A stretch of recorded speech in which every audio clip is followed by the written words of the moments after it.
എന്തുകൊണ്ട് നിങ്ങളൊരു സംരംഭകനാകണം എന്ന് പറഞ്ഞതിൻ്റെ പ്രധാനപ്പെട്ട ഒരു കാര്യം എന്ന് പറയുന്നത് നമ്മുടെ നാട്ടിൽ തൊഴിലില്ലായ്മ ഒരു വലിയ പ്രശ്നമായി മുന്നോട്ട് വന്നുകൊണ്ടിരിക്കുകയാണ്. 2024-2025 കണക്ക് പ്രകാരം ദേശീയ ശരാശരിയെക്കാട്ടിലും കൂടുതലാണ് നമ്മുടെ നാട്ടിലെ തൊഴിലില്ലായ്മ കേരളത്തിൽ. എഡ്യൂക്കേറ്റഡ് ആയിട്ടുള്ള ഒരുപാട് ആൾക്കാർ തൊഴിൽ അന്വേഷിച്ച് അങ്ങോട്ടും ഇങ്ങോട്ടും നടക്കുന്നുണ്ട്. എന്നാൽ ഇവർക്ക് ചില ആൾക്കാർക്ക് തൊഴിൽ കിട്ടും, എന്നാൽ അവരുടെ എഡ്യൂക്കേഷന് ആനുപാതികമായിട്ടുള്ളൊരു ശമ്പളവും മറ്റു കാര്യങ്ങളും ഇവർക്ക് കിട്ടുന്നത് കുറവാണ്. സംരംഭങ്ങൾ ചെയ്യുമ്പോൾ ഉള്ളൊരു ഗുണമെന്ന് പറയുന്നത് നമ്മൾക്ക് ഒരാൾക്ക് സ്വന്തമായിട്ടൊരു ജോലി ഉണ്ടാവും, കൂടാതെ നമ്മൾക്ക് കുറച്ച് ആൾക്കാർക്ക് ജോലി കൊടുക്കുകയും കൂടെ ചെയ്യാൻ പറ്റും. അതായത് തൊഴിലില്ലായ്മയ്ക്ക് ഒരു പരിഹാരം കൂടെ നമുക്ക് കാണാൻ പറ്റും. ഇതുകൊണ്ടാണ് സംരംഭം തുടങ്ങണം എന്ന് പറയുന്നത്. എല്ലാവരുടെ മനസ്സിലും പല ആശയങ്ങളുണ്ടാവും, എന്നാലും 3 രീതിയിലുള്ള സംരംഭങ്ങൾ നമുക്ക് നിലവിൽ കണ്ടുപോകുന്നുണ്ട്. അതിൽ ഒന്ന് ഉയർന്ന പണം മുടക്കിയിട്ടുള്ള സംരംഭങ്ങൾ, 2 ഇടത്തരം രീതിയിൽ തുടങ്ങുന്ന സംരംഭങ്ങൾ, 3 എന്ന് പറയുന്നത് ഏറ്റവും കുറഞ്ഞ പണം മുടക്കി ചെയ്യുന്ന സംരംഭങ്ങൾ.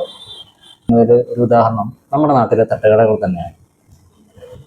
എനിക്കറിയാവുന്ന ഒരു തട്ടുകട ചെയ്യുന്ന ഒരാളുണ്ട്. അയാൾ നിലവിൽ രാവിലെ ഒരു 3 മണിയാകുമ്പോൾ അയാളുടെ കട തുറക്കും. അവിടെ 4 ട്രേകളിലായിട്ട് അവരുടെ ചെറുകടികൾ അയാൾ വിൽക്കാൻ വെച്ചിട്ടുണ്ട്. ഒരു ട്രേയിൽ നിന്ന് ഏകദേശം 200 കടികൾ അയാൾ വിൽക്കുന്നുണ്ട് ഒരു ദിവസം. അങ്ങനെ 4 ട്രേയും കൂടി ആകുമ്പോൾ ഏകദേശം 800 കടികൾ അയാൾ വിൽക്കും. ഒരു കടിക്ക് 10 രൂപയാണെന്നുണ്ടെങ്കിൽ ഏകദേശം 8000 രൂപ അയാൾക്ക് ചെറുകടികൾ മാത്രമായിട്ട് വിൽക്കുമ്പോൾ അയാൾക്ക് കിട്ടുന്നുണ്ട്. ഇത് അവിടെ ചായ കുടിക്കാൻ ആൾക്കാർ വരുന്നുണ്ട്.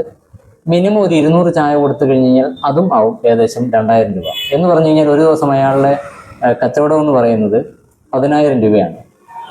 25 ദിവസമാണ് അയാളുടെ കട തുറക്കുന്നുണ്ടെങ്കിൽ ഏകദേശം 2,50,000 രൂപയാണ് അയാൾക്ക് വിറ്റുപരമായിട്ട് കിട്ടുന്നത്.